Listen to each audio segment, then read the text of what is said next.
Family kicked me out on my birthday. Now they're trying to claim my new home as a family asset.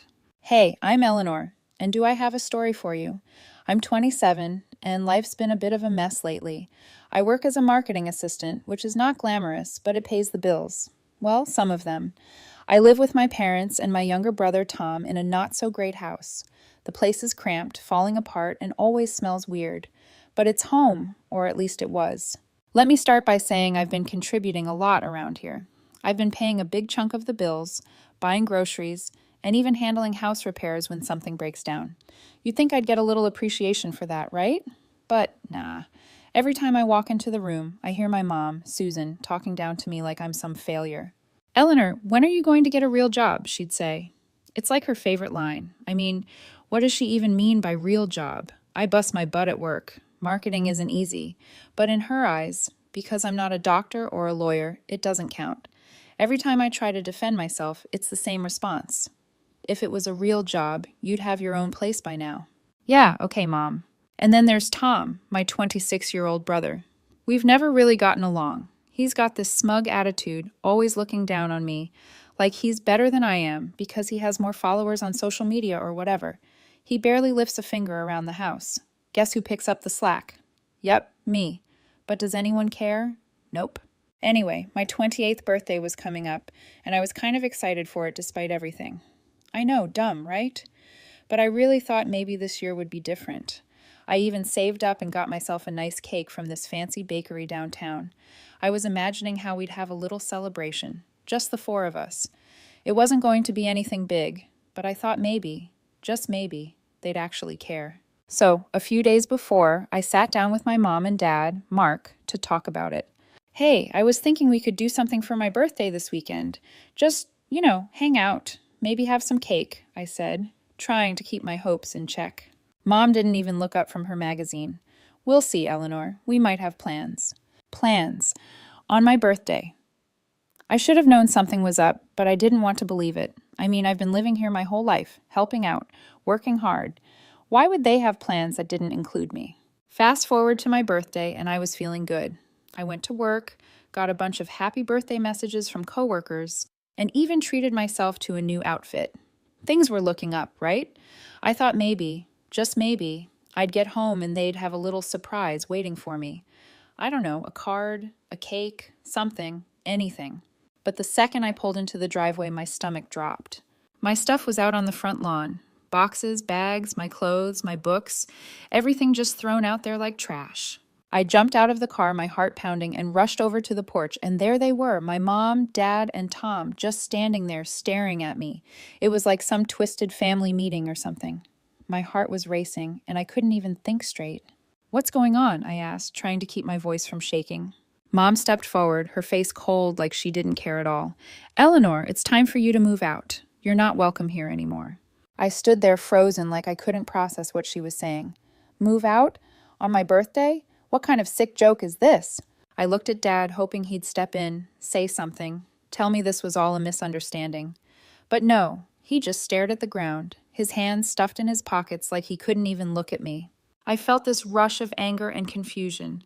But it's my birthday. Where am I supposed to go? My voice cracked, and I hated how desperate I sounded. That's when Tom chimed in, his smirk making me want to scream. Maybe you should have thought about that before being such a burden all these years. A burden. I was the one paying the bills, buying food, keeping this crappy house from falling apart. How was I the burden? I looked at my mom, hoping, begging for some kind of explanation, something that made sense. It wasn't enough, she said, her voice sharp like a slap. We need the space, and frankly, you need to grow up. That was it. No empathy, no second chances, just cold indifference. Tears welled up in my eyes, but I refused to let them see me break down. Can I at least get my things? I asked, my voice barely above a whisper. They're all packed, my mom replied, gesturing to the boxes on the lawn like it was no big deal. You should go now. That was it. Happy birthday to me, right? I started loading the boxes into my car, my hands shaking. It felt surreal, like I was living someone else's nightmare. I wanted to scream, to cry, to ask them how they could be so heartless, but I didn't. I just kept moving one box after another, trying to hold myself together. As I finished packing up the last of my things, I turned to look at them one last time, hoping, No, praying that they'd change their minds, that they'd realize how messed up this was. Why today? Why on my birthday? I asked, barely able to get the words out. Mom didn't even blink. Consider it our gift to you, independence. And just like that, I was gone. On what should have been a day of celebration, I found myself driving away from the only home I'd ever known. With no idea where I was headed, I ended up at some cheap motel, the kind with a flickering neon sign out front, spending my birthday alone, surrounded by my hastily packed belongings. I sat there staring at the ceiling, wondering how the people who were supposed to love me could be so cruel. How could they do this to me, their own daughter, on my birthday? That night, I made a promise to myself. I would never rely on them again. I would pick myself up no matter how hard it got, because clearly I was on my own now. After that whole birthday fiasco, I felt like I'd been hit by a truck. It wasn't just about getting kicked out, though. Yeah, that sucked. It was realizing that the people I thought were supposed to have my back just didn't care. I spent that night in a dingy motel trying to wrap my head around it all, but there was no making sense of it. So the next day, I did the only thing I could think of. I threw myself into work. I mean, what else was I going to do? I couldn't just sit around feeling sorry for myself. I had bills to pay, and now I needed to find a place to live. My boss, Hannah, noticed pretty quickly that something was off. I was at the office at all hours, hunched over my laptop, answering emails like a robot. She's sharp, and it didn't take long for her to pull me aside. It was late, and the office was practically empty when she found me at my desk. "Eleanor, can we talk?" she asked, leaning on the edge of my cubicle. I looked up, and I must have looked like a mess because she gave me this concerned look. "You're going to work yourself into the ground at this rate. What's going on?" I didn't want to get into it, but the second she asked, it all just came out. I told her everything, how my family kicked me out, how I was staying in this horrible motel with my stuff still in boxes. As I talked, Hannah's expression softened. She didn't say anything at first, just listened, which was more than my family ever did. When I finished, she let out a sigh and said, "Why didn't you tell me sooner?" I shrugged, feeling embarrassed. I mean, she's my boss, not my therapist, but she didn't seem to mind. "Look, Eleanor, I have a spare room in my place. It's not much, but you're welcome to stay there until you figure things out." I couldn't believe it. I didn't even know how to respond at first. "Are you serious?" I asked, half expecting her to change her mind or something, but she smiled and nodded. "Of course. I know what it's like to be in a tough spot. Don't worry about it." I was so relieved I almost started crying again, but I managed to hold it together. "Thank you," I whispered. "I don't know how to repay you." She waved me off. "Don't even mention it. You've been killing it at work, and I'd hate to see you burn out. Just promise me you'll take care of yourself." And just like that, I had a place to stay. It wasn't home, but it was something. I packed up my stuff from the motel and moved into Hannah's guest room the next day. It was a little small, but it was clean, warm, and quiet, which was all I needed at that point. The first night there, I sat on the bed just trying to process everything. I felt a little better, but there was still this hole in my chest, like everything I thought I knew had been ripped away. But I didn't let myself wallow for too long. I threw myself into work even harder, if that's possible. Hannah wasn't kidding when she said she'd push me harder, but honestly, I appreciated it. It kept me distracted. I took on more freelance gigs, too. I figured the more money I could save, the faster I could get out on my own. It wasn't easy, though.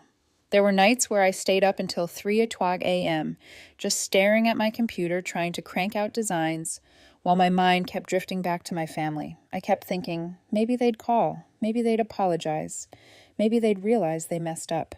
But no, nothing. Radio silence. During all this, my best friend Mike was a godsend. We'd been friends since college, and even though we weren't living in the same city anymore, we'd always stayed close. I told him what happened, and he was furious. "I can't believe they'd do that to you," he said during one of our calls. "You deserve better." He wasn't wrong, but it still stung. "Yeah, well, it is what it is," I muttered. "I just gotta keep moving forward." Mike, being the joker he is, tried to lighten the mood. "You know what would really piss them off?" he said with a laugh. "You becoming wildly successful and rubbing it in their faces." I laughed, but the idea stuck with me. Not that I wanted revenge or anything. Okay, maybe a little, but mostly I just wanted to prove to myself that I didn't need them. I could make it on my own. So that became my mission. Work harder, save more, and eventually get out of Hannah's guest room and into a place of my own. Over the next few months, things started looking up. My designs were getting noticed by bigger clients, and I was bringing in more money than I ever had. I kept telling myself that every late night, every all-nighter was worth it. And honestly, it was. Slowly but surely, I was rebuilding my life, one project at a time. I started to feel like maybe I didn't need my family after all. Sure, it hurt, and it probably always would, but I was proving to myself that I could survive without them. I wasn't just surviving, I was thriving, and that felt good. One day, Hannah pulled me into her office with this huge grin on her face. "Eleanor, I've got some good news," she said. "How does lead designer sound to you? With a raise, of course." I was speechless. "Are you serious?" I blurted out, feeling like I might pass out from excitement. "Dead serious," she said, still grinning. "You've earned it. You've been doing incredible work, and it's time to recognize that." I couldn't believe it. Lead designer. Me. I felt like all the hard work, all the sleepless nights, all the stress, it was finally paying off. "Thank you," I managed to say, still in shock. "Don't thank me yet," she said, winking. "You're going to have a lot more responsibility now." I didn't care. I was ready for it. This was what I'd been working for. With the raise and all the freelance gigs I'd been stacking up, I was finally in a place where I could start thinking about my next move, literally. I wasn't going to stay in Hannah's guest room forever, and now I could actually start looking for a place of my own. But the thing was, it wasn't just about the money or the job. It was about finally feeling like I was in control of my life again. For so long I'd felt stuck. Stuck in that house with my family, stuck in their expectations of me, stuck in their judgment. But now I was free. I was making my own decisions, building my own life, and no one could take that away from me. I was finally moving forward, and it felt damn good.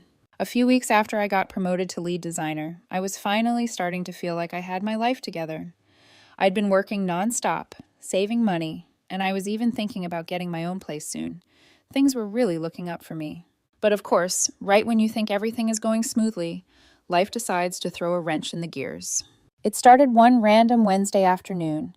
I was in the middle of working on this big project when my phone buzzed. I didn't think much of it, just figured it was an email or something. But when I glanced at the screen, I saw the name I least expected.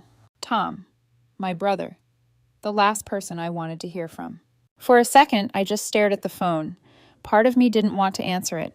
I hadn't heard from Tom or my parents since they kicked me out on my birthday, and honestly, I didn't miss them. But curiosity got the better of me, and I picked up. "Hey," I said, trying to keep my voice neutral. "Eleanor, it's me," Tom replied, his voice quieter than usual. It wasn't his usual cocky tone, which threw me off. "I know it's you," I said, a little annoyed. "What do you want?" There was this long pause on the other end, and for a moment I thought he'd hung up. But then he spoke again, and I could hear the hesitation in his voice. I need help." I raised an eyebrow, not believing what I was hearing. Tom, needing help from me? The same brother who stood there and watched while my stuff was thrown out onto the front lawn? Yeah, right. "I don't know what to tell you," I replied, already feeling the anger bubbling up inside me. "You made it pretty clear I'm not part of the family anymore." He let out a sigh. "Look, I know things have been rough, but this isn't about that. It's about Dad. He lost his job, and Mom's spending is out of control. I can't afford school anymore." There it was, the real reason for the call. It wasn't about me, or making amends, or even caring about what happened. It was about money. It was always about money. I bit my lip, fighting back the wave of emotions that hit me. Part of me wanted to tell him off, to remind him how they treated me, to hang up and never look back. But another part of me, a small, stupid part, still felt that pull of obligation. They were my family, after all, or at least they used to be. "So, let me get this straight," I said, my voice sharper than I intended. "You're calling me now, after months of silence, because you need money?" "It's not just about the money," Tom said quickly. "We're in a bad spot, Eleanor. You know how Mom is. She's been spending like crazy. And Dad, well, he's not exactly doing great without a job. I don't know what to do." I took a deep breath, trying to keep my cool. "That sounds like a you problem, Tom, not mine." "Come on, Eleanor. We're family," he said, and I could practically hear the desperation in his voice. It was the first time in years he'd sounded vulnerable, but I wasn't falling for it. "Family?" I scoffed, unable to stop the bitterness from seeping into my tone. "You guys threw me out on my birthday. Family doesn't do that." He didn't have an answer for that, just a long pause, and honestly, that silence told me everything I needed to know. "I'm done being your backup plan," I said, my voice firm. You and Mom and Dad made it pretty clear where I stand with you all. Don't call me again." Before he could respond, I hung up. My hand was shaking slightly as I set the phone down on my desk. I felt this strange mix of anger, sadness, and relief. It felt good to stand up for myself, to finally put my foot down and say no. But at the same time, it sucked that it had come to this. I sat there for a few minutes, just staring at the wall, trying to process everything. I kept thinking about all the times I'd bent over backward for my family, all the times I'd sacrificed my own happiness for theirs.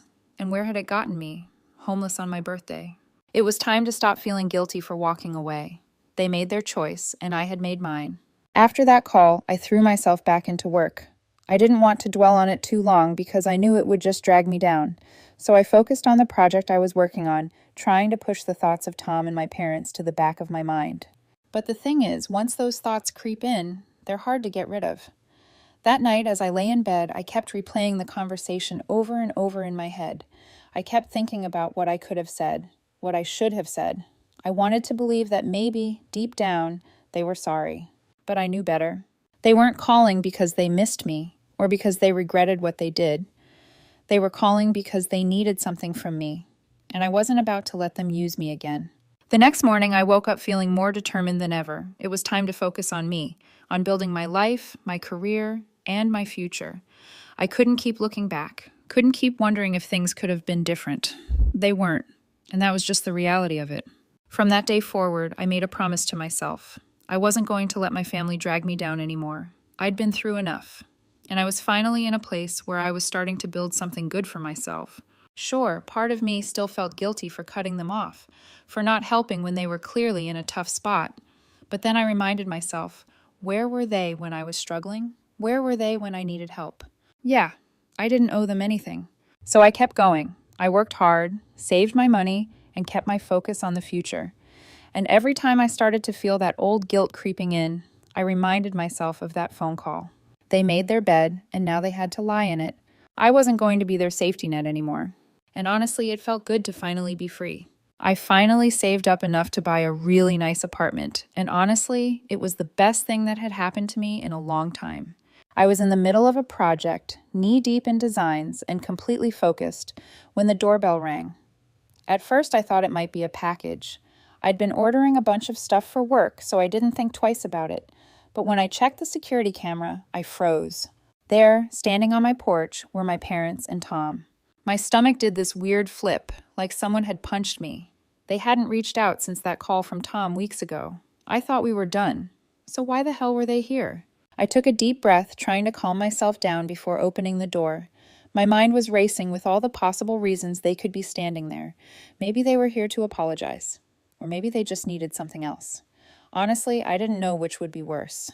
When I opened the door, my mom, Susan, didn't even wait for me to say anything. She pushed past me like she owned the place, her eyes scanning my living room like she was appraising it. "Wow, Eleanor, you've really done well for yourself," she said. This weird smile on her face, the kind that wasn't really a smile at all. I just stood there, stunned. Tom followed her in, looking uncomfortable, while my dad, Mark, shuffled in last, his hands stuffed in his pockets, like he had no idea what to do with himself. "What are you guys doing here?" I asked, trying to keep my voice steady. My heart was pounding, and I could feel this tension building up inside me. I knew this wasn't going to be a good conversation, but I was hoping maybe, just maybe, I was wrong. Mom turned around, that fake smile still plastered on her face. "We're here to talk about living arrangements." I blinked, confused. "What?" Dad cleared his throat, and for the first time since they'd arrived, he spoke. "We think it's time for the family to be back together." I almost laughed. It was so absurd, so ridiculous, that for a second I thought they were joking. "You're joking, right?" I asked, my voice dripping with disbelief. Mom's smile faded and she crossed her arms, looking at me like I was the one being unreasonable. "No, Eleanor. We've talked it over, and we think it's time we all live together again as a family." I stared at her, speechless. This had to be some kind of prank. After everything that's happened? After you kicked me out on my birthday, and now you want to move in with me? Tom, who had been silent until now, chimed in with his usual smug tone. "Come on, Eleanor, don't be so dramatic. That's all in the past." I felt my blood boil. All in the past? You guys threw me out on my birthday. You left me with nowhere to go, no support, Nothing. And now you want to just waltz back into my life like nothing happened? Mom's expression hardened. We gave you the push you needed, she said, her voice cold. And look how well you've done because of it. You should be thanking us. I couldn't believe what I was hearing. They were trying to take credit for my success, for everything I had worked my ass off for. So what? You think you can just show up, claim credit for my hard work, and what? Move in here? This is my home, not yours. Dad, trying to play the peacemaker, stepped forward. Eleanor, be reasonable. We're struggling right now. You have all this space, and we thought it would be nice to be together again. I shook my head, my frustration building with every word they said. You're only here because you need something. You didn't care about me when I was struggling, and now you expect me to help you? That's not how this works. Mom's face twisted with anger. We're your family, Eleanor. We sacrificed for you. Everything you have is because of us. I couldn't hold back anymore. Sacrificed? What exactly did you sacrifice, Mom? You kicked me out. You didn't help me when I needed it most. You threw me away like I was nothing. And now you think you're entitled to my success, to my home? She opened her mouth to argue, but I wasn't done. I've worked hard for this. I've built this life for myself with no help from you. You don't get to walk in here and claim anything. Tom rolled his eyes. God, Eleanor, stop being so selfish. We're just asking for a little help. That word, selfish, set me off. Selfish? I snapped. You want to talk about selfish? How about you all throwing me out of the house, leaving me with nothing? How about showing up here now, demanding that I give you a place to stay because you've screwed up your own lives? That's selfish, Tom, not me. Dad stepped forward again, his voice softer, almost pleading.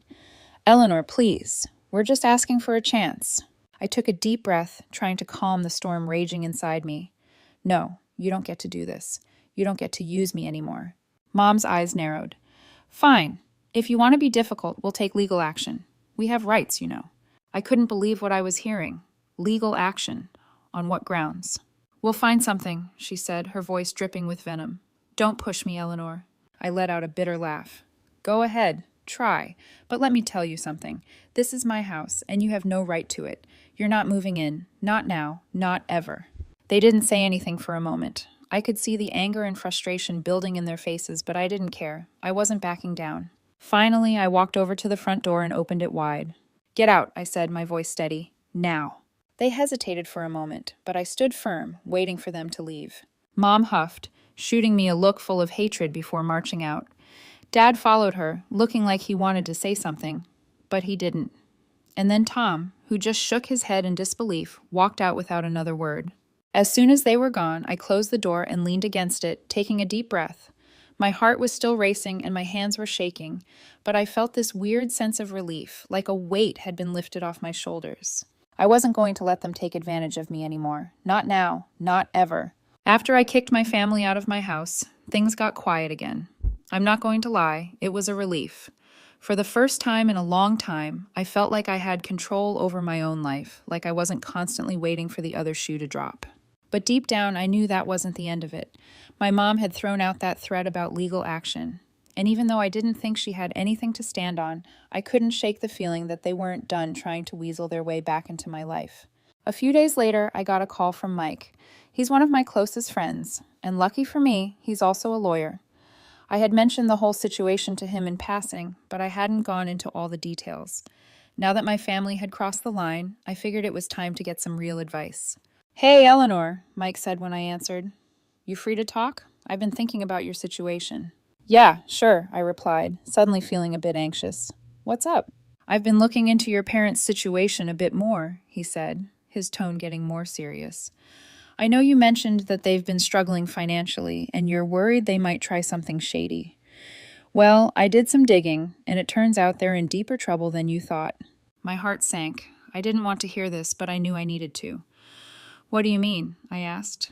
There's a history of financial issues, Eleanor. Tax problems, debt.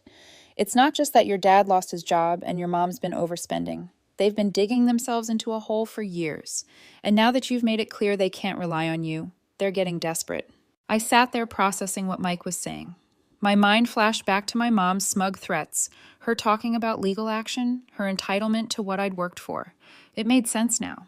This wasn't just about needing help. They were trying to find a way out of their own mess, and they saw me as their way out. "So, what do?" I asked, feeling the familiar weight of stress settling on my shoulders. Mike was quiet for a second before answering. "Well, first off, you need to protect yourself. They might not have much of a case to try and take anything from you, but people do stupid things when they're desperate. We should file for a restraining order to make sure they can't harass you anymore. You've got enough evidence of their behavior, those threats, them showing up at your house. It's time to take some legal steps." A restraining order? That sounded extreme, but at the same time, I knew it was the right move. My family had already shown they didn't respect my boundaries, and if they were desperate enough to keep pushing, I needed to protect myself. "I'll do it," I said, feeling a sense of resolve. "Let's file the restraining order." Mike talked me through the process, and within a few days, we had everything in motion. It wasn't just about stopping them from coming to my house, it was about finally drawing the line. I wasn't going to let them drag me into their mess. I had worked too hard to get to where I was, and I wasn't about to let their issues derail my progress. As all of this was happening, I noticed something strange. I started getting weird messages from mutual acquaintances, people who knew my family but hadn't been in touch for a while. They were vague at first, but then it became clear. My parents were spreading lies about me. Apparently, I had abandoned them when they needed me most. I was selfish and ungrateful for not helping out after everything they'd done for me. It was laughable, really.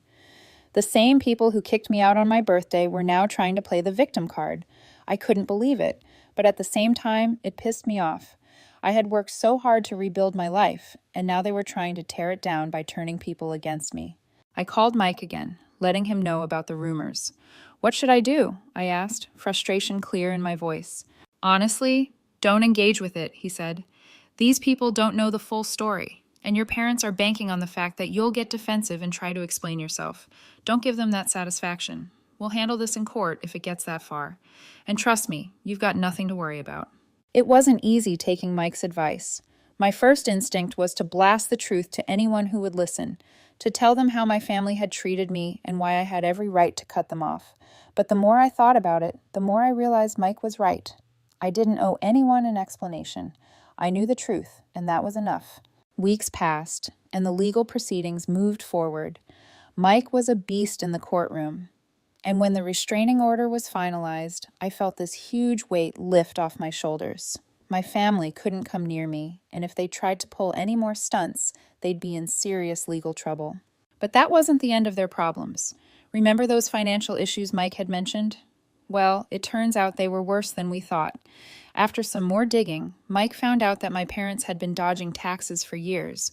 They'd been hiding money, falsifying documents, and now the IRS was on their tail. It was almost poetic watching the mess they had made for themselves unravel right in front of them. As much as I wanted to feel bad for them, I couldn't. They had brought this on themselves. They had made their choices, and now they had to deal with the consequences. I wasn't going to be their savior anymore. One day, after everything had settled down, I sat in my living room, staring out the window and thinking about everything that had happened. It was strange feeling this sense of closure. I had spent so long feeling trapped by my family's expectations, by their manipulation and guilt trips. And now for the first time I felt free. Mike called later that night to check in. "How are you holding up?" he asked. "I'm good," I said, and for the first time I actually meant it. "It's been a crazy ride, but I'm good." "You did the right thing, Eleanor," Mike said. "They made their choices, and you made yours. Don't let them make you feel guilty for protecting yourself." I smiled to myself. He was right. I had stood up for myself, and I wasn't going to feel guilty for it. For too long, I had let my family control how I felt, how I acted. And now, I was finally in control of my own life. And that felt damn good.